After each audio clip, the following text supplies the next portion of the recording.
Welcome into the CHGO White Sox podcast. On today's episode, I will dissect the projected rotation and tell you who the 5 starters will be come opening day on March 27th here on the CHGO White Sox podcast.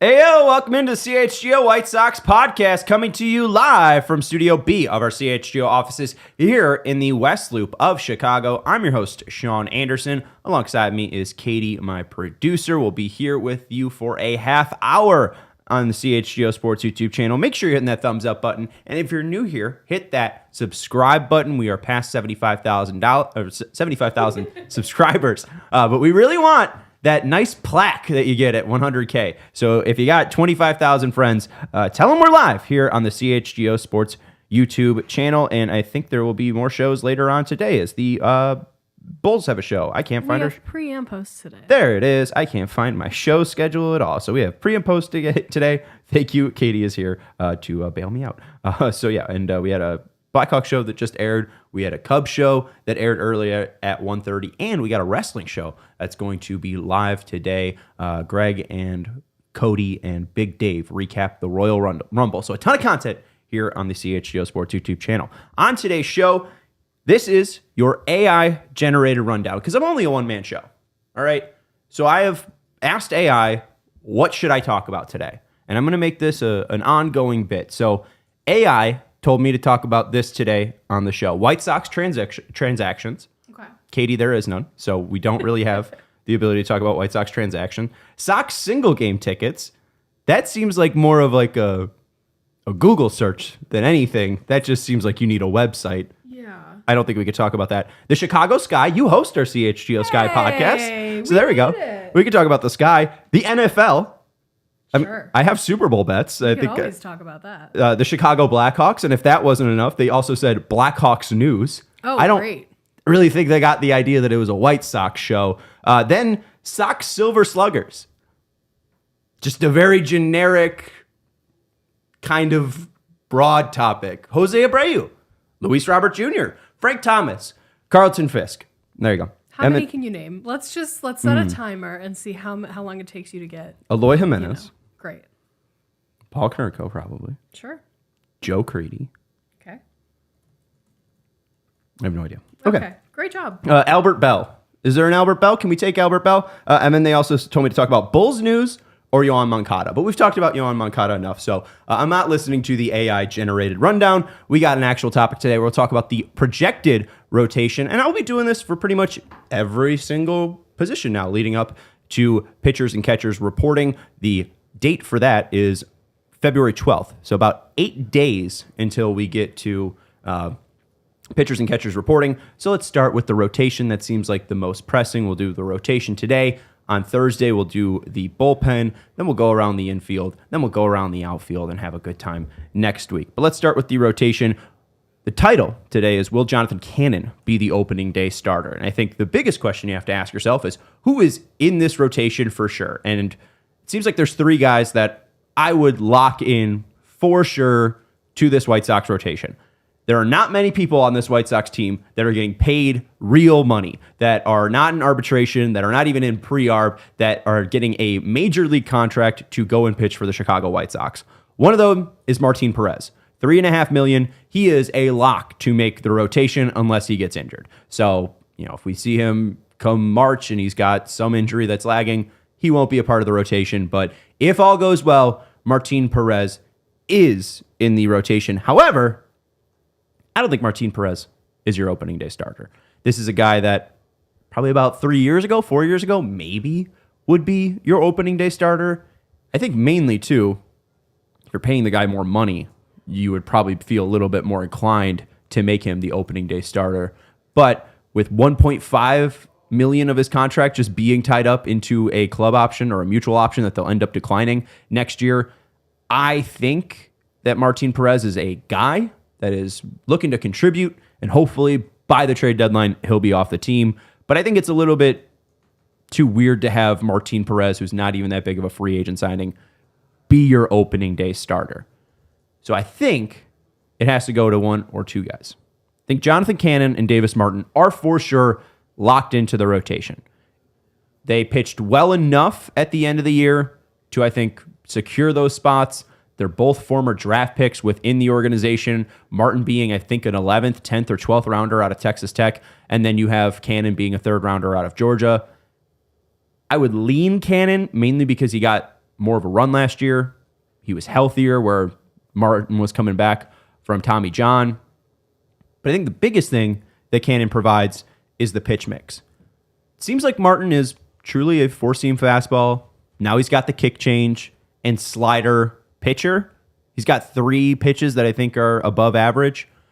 It seems like Cannon, if he can really hone it in and did a well enough job this offseason, could have 6 pitches. And he pretty much has an arsenal of 3 pitches he throws to righties, and he has an arsenal of pitches he throws to lefties, 3 pitches that he throws to lefties, 3 pitches that he throws to righties. Like, I feel like he is the guy that if you needed to start one game, game 7, everyone's healthy, everyone's got the full energy meters on MLB The Show. I think Cannon is your guy just because there are so many ways for him to get to the 6th inning, where Martin, while the kick change was effective, he wasn't lights out. He added the kick change on August 20th, the last 7 games, 32 innings pitched, a 5.06 ERA. His FIP, independent of the horrible fielding that the White Sox had, was 4.10. So his ERA probably should have been around like the mid-4s because his expected FIP was around 4.50. So 7 games, around a 4.50 ERA. The thing that sticks out to me is only a 48.4 ground ball percentage. And Ethan Katz told Sox Machine at SoxFest Live, there's not a lot of swing and miss on the team, especially in the rotation, with Crochet gone. Seems like Martin could give you a little bit of that. And weirdly enough, the ground ball percentage at 48.4% is one of the higher ones on this current rotation. So I could hear an argument for Davis Martin, but Cannon, in his first full season, there was a stretch of 67 innings pitched, a 3.36 ERA over 12 games. It was only a 38.1% ground ball rate, which I feel like should be a little bit higher, especially with the way his arm angle is, the way the pitches come out. You also have a sinker that he usually uses mostly, a cutter, slider. Like, I feel like he should be able to get a little bit more ground balls. So that's why I would lean Cannon as your opening day starter.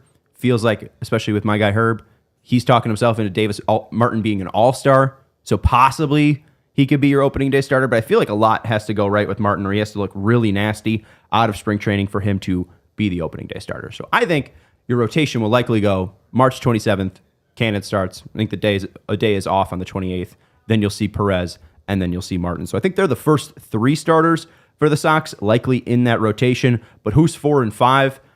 You got Sean Burke, Bryce Wilson, Drew Thorpe, Shane Smith, Jairo Iriarte, Jared Schuster, Nick Nastrini, Jake Eder, and Kai Busch. Maybe you completely blacked out the 121 season, and for some reason are here in the offseason. If you didn't know who some of those names are, Kai Busch was acquired in the Lucas Giolito, Reynaldo Lopez trade that also brought over Edgar Caro. Jake Eder was in the highly debated and still debated Jake Berger trade that sent Jake Berger to Miami, Jake Eder to Chicago. Nick Nastrini and Jordan Leisure were a part of the Lance Lynn, Joe Kelly trade that sent Lynn and Kelly to the Dodgers. Jared Schuster was a part of that 6-man Aaron Bummer trade. Schuster still around. Who's our guy from Illinois that's in single A? I can't think of him right now. I'll try to figure that out. He's still a part of the team, but I think everyone else, Shoemake, Nicky Lopez, are gone. So, hey, Jared Schuster is pretty much Aaron Bummer. You got Jairo Iriarte. He was a part of the Cease trade. Shane Smith, he was the first overall pick of the Rule 5 draft. Then Drew Thorpe, also a part of the Cease trade. Bryce Wilson was a major league signing for $1.05 million. And Sean Burke was drafted out of Maryland. Out of those names, I think you can easily cross off Busch, Eder, Iriarte, Nastrini, and Thorpe. We'll get to Thorpe in a bit. But Bush doesn't seem like he's got it. Saw a little bit of him in the major leagues, and nothing really was impressive. Not a really great zip on his fastball. None of his secondaries look that interesting. He's big, but I don't think he can really repeat his mechanics. Seems like he'll lead to walking a lot of guys. So I would say Bush likely doesn't make the team. Eater, same thing. He didn't even get up to... oh, no, he ended up making the team. I forgot. Did he even pitch in the back end of last year? Because I remember he made the team and was announced. Yeah, he ended up pitching in 2 innings, which, hey, 1 strikeout and 1 walk. Not bad. But he didn't get past or do well in Charlotte. He did get up to Charlotte. 9 games started, but 9.87 ERA. Woof. I think Eater probably needs to show himself a little bit more. Iriarte, there's questions about if he's going to be a starter or a bullpen piece. And I think what we saw from him, especially in September, was a lack of repeatability, a lack to find the zone. I think, again, everything we either need to go all right with Iriarte, or they switch him to the pen, he starts throwing 96, 97, and that's what they go with. But I think that's pretty quick to just fold on a guy that was such an important piece of the Cease trade. And then Nick Nastrini. It's probably the dark horse out of this list to make it out of the major league rotation because he was so early on of last year a part of the rotation. However, I think they have enough guys where Nastrini, especially come May or June, if he's around or if they need somebody to call up, I think he's the first guy that they would end up calling up. So I don't think Bush, Eater, Iriarte, Nastrini will make it in the rotation. And I also don't think Drew Thorpe will be a part of the rotation. Drew Thorpe received a cortisone shot in his right elbow. This was told to him by Scott Merkin and James Fegan at SoxFest Live. He received a cortisone shot in his right elbow. Everything is structurally clean, and he may be behind for spring training. I don't see the rush in starting him. Start him in AAA. 0 rush. Even if someone gets injured, you have Nastrini. I think that you'll likely see Drew Thorpe probably come back in May because, again, he's such an important part to this team. And what is the rush? This isn't a team that's trying to win. You don't need your best 5 players out each and every time through the rotation. If Thorpe is healthy and able to finish a 2025 uninhibited, not have to take a break, in June or July, his right elbow starts to flare up again and he needs 15 days on the IL, right? You just want to completely avoid that. Make sure he's fully healthy. Give him all the time because there is no rush for your 2025 White Sox. So if I had to guess, comes down to either Shane Smith, Bryce Wilson, or Sean Burke being in the rotation. And if you're the White Sox, again, you want to get the most out of your draft picks, I would put Sean Burke in the rotation right away, especially if you're going to be thinking about moving him back down to AAA. He's going to be pitching in AAA out of the rotation. Give this guy every single chance to become a starter. Keith Law barely or almost ranked him on his top 100. I think there's a lot there with Sean Burke, with his height, with his repeatability, with his 97-mile-per-hour fastball and his disgusting curveball. I love Sean Burke, so I would put him either at your 4 or 5 starter. And then it comes down to who do you like more, Bryce Wilson or Shane Smith? And I think because Smith was the first overall Rule 5 pick, I think they'll give him the shot. And if Wilson can't, or if Shane Smith can't cut it, I think then you just flip Wilson and Shane Smith, or you even throw in Jared Schuster, who's in the bullpen. And then that way you have a rotation of Martin Perez, Jonathan Cannon, Davis Martin. You got Shane Smith and Sean Burke to start. Because when I was looking at this, and especially with Katz's, we are lacking swing and miss, thought they'd be looking for a ground baller. And none of these guys really stick out as a guy that can truly get ground balls. Burke, 38% ground ball rate in minor league baseball. When he came up briefly, 31.9%. I think the biggest thing that comes out for him is the 10.4 K per 9. He was able to get that swing and miss that Katz talked about. Smith, in the minors, 10.7 K per 9. Woohoo. So that's why I think you get a little bit of a shot to be in the rotation, at least to start off the year, and a 44.3 ground ball percent. So that's not terrible. Maybe I'm just too used to Eric Fetty with a 60% ground ball rate. And then Bryce Wilson, 37.8 ground ball percentage over the past 2 seasons, a 7K per 9. Just seems like more of an inning eater, a guy out of the pen that can be a stretch guy. Katie, what time are we at? We're closing in right before a break. 15 minutes. Why don't I save Ryan's super chat for a second? And it feels like the fat hipster's throwing out some names, so I can speed run through all of those ones and shut them down. We're going to take a break here on the CHGO White Sox podcast. We want to let you know about our friends over at Lucy. Lucy is 100% pure nicotine, and it's always tobacco-free. They have a game-changer product called Lucy Breakers. They're nicotine pouches with an extra surprise. Each pouch holds a caspal that can be broken up to release extra flavor and hydration. And you could set yourself up with a subscription and have Lucy delivered straight to your door. Why stop at a gas station every single week? You can just have it shipped right into your door. And then you don't have to have that stop at the gas station, and then you make it to work, and then you don't get fired. Boom. But Lucy, not only do they have flavors like mint, apple ice, mango, berry citrus, espresso, and apple cider, but they have some variety packs. You can get the berry citrus, espresso, and apple cider variety pack. You can get the apple ice, mango, and mint variety pack. I don't know what flavors you like, so go and pick them. Be a big boy. Be a big girl. Go to lucy.co/CHGO Socks for 20% off. That is our friends lucy.co/CHGO and use code CHGO 2025 to get 20% off your first order. Lucy has a 30-day refund policy if you do change your mind. Again, lucy.co and use code CHGO 2025 to get 25% off. Fine print, Lucy products are only for adults of legal age, and every order is age verified. Warning, this product contains nicotine. Nicotine is an addictive chemical. I also want to let you know about our friends over at Cornbread Hemp. They are America's first ever USDA organic THC gummy. Their mission is to improve your quality of life with the highest quality hemp. Who doesn't love a little gummy, right? Katie, you're a little stressed out at work. It'll be nice, a little gummy. Boom. Maybe not while we're on the job producing the show, but once you get back at home, nice thing of tea, a nice THC gummy. Come on. A natural and healthy way to experience a carefree moment. Cornbread's THC gummies offer a balanced sense of happiness and relaxation. And again, they are America's first USDA organic THC edible that is proudly grown in Kentucky. It's perfect for taking off the edge without making you feel anxious or paranoid like other cannabis edibles. They have 10 milligrams of THC for the right dose, and there's no synthetic ingredients and Farm Bill compliant, and they are legal for adults over 21 or older. So if you're looking for a healthier way to enjoy a carefree moment, you have to give Cornbread Hemp a try. They've created the first ever USDA organic THC gummy that's 100% legal. As a special offer, CHGO listeners can get up to 30% off your first order. Just visit cornbreadhemp.com/CHGO and use promo code CHGO at checkout. That's cornbreadhemp.com/CHGO and use code CHGO for 30% off your first order. Cheers to a healthier happy hour. All right, so let's get into Ryan's super chat here. We appreciate you watching. I think we got about 9 likes already and about 15 watchers. So, hey, I know that's not a great viewership, right? The Cubs show's doing 200, but almost everyone's liked the video. So if everyone likes the video, we'll take that, okay?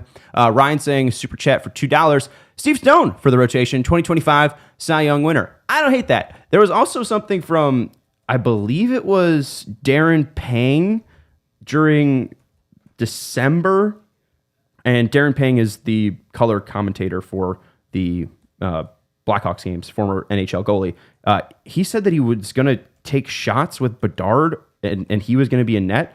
So I saw that and I threw out the idea of Steve Stone throwing bullpen to Luis Robert Jr. Why not? They don't have to talk. And I don't even think Steve has a working shoulder. So it probably won't end up working.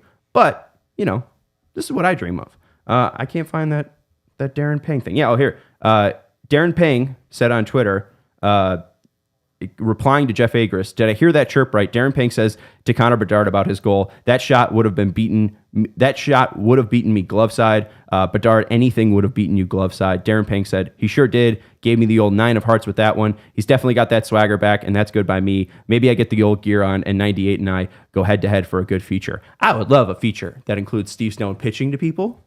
I don't think it's going to happen because I think Steve Stone's throwing days are behind him, and that's why his career ended early. But I'd love it.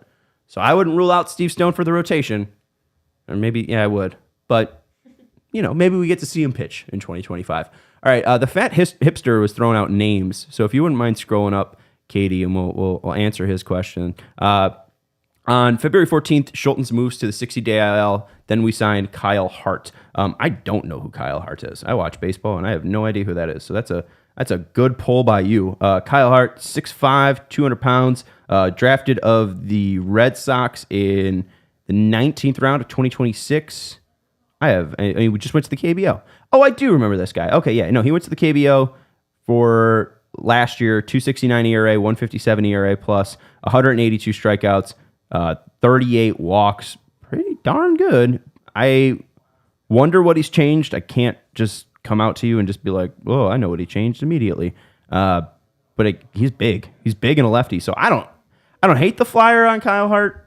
I also don't know why he wouldn't have been signed, because that's not a player that you're really waiting for dominoes to fall, and especially if you are trying to agree to a major league deal, I feel like Hart would have fallen if he is going to come to the major league. So I don't know about Hart and the majors, so we'll have to wait and see, because I feel like he could have gotten something already with those numbers with the NC Dinos, so we'll see. Quintana seems like too expensive. Kershaw will be a Dodger.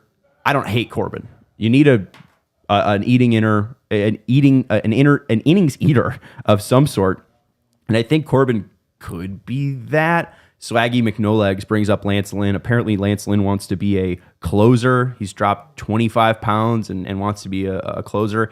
I don't think that Lance Lynn will be on the White Sox. I'll tell you that much. I think it would be a lot of certain events would have to happen for that to take place. But looking at the current free agents, because we were talking about the rotation, Andrew Heaney's available, Nick Pavetta's available, aforementioned Patrick Corbin's available, Kyle Gibson's available, Chris Flexen, Lance Lynn, Ross Stripling, Jose Quintana. I think a remarriage, a re-up with Chris Flexen makes sense. It's not sexy. That's the White Sox in 2025. I also think Kyle Gibson, not sexy, but if you're looking for a guy that can just go out and throw innings, that guy's got a rubber elbow. And I think Kyle Gibson, like Rich Hill, could be throwing 200 innings until he's 45. So I don't hate Gibson and Corbin just for the idea that they'll be cheap. They're old, and if they want to pitch, they'll pitch for pretty much nothing, I'm assuming. I think those two guys seem like decent innings eaters. But outside of that, Quintana, Junis, Turnbull, like those guys I think will be too expensive.